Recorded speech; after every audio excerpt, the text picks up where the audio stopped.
Federal treasurers are supposed to be hated and also fairly prominent. Think Paul Keating and Peter Costello. But Wayne Swan only gets halfway there.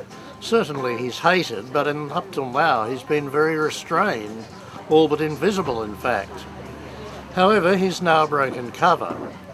Following his most hated former Prime Minister, Kevin Rudd, Wayne Swan is now writing for the Monthly Bulletin magazine and has put together a pretty tough article excoriating the very rich, the ones who use their power and influence to subvert government policy and order that the public confuse their self-interest with the national interest.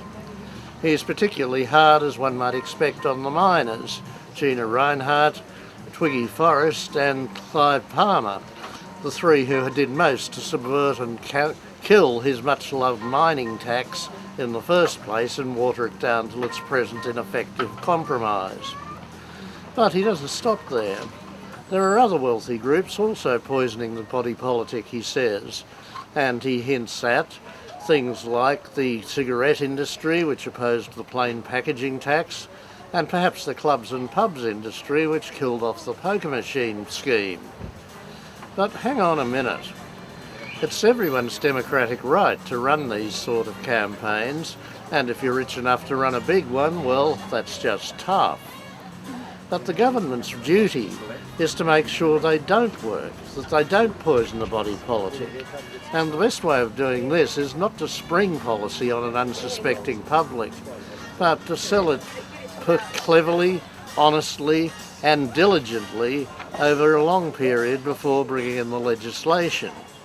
You could argue that if Swan had done that with the mining tax, consulted with the miners, made his case to the public, done this over a period of months, that the mining's opposition would have been pretty ineffective.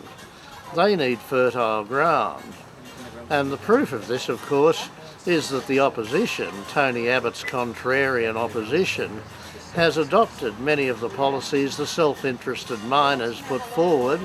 He's willing to kill off the mining tax, and of course the heavy hitters in the emissions industry who want to get rid of the carbon tax.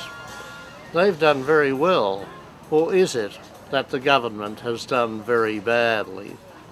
Swan's essay is a good starting point, but what we need is a serious, hard-hitting advertising public education campaign to follow up, and that's where the government's fallen down in the past.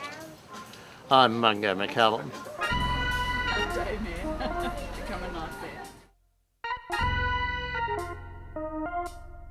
bit.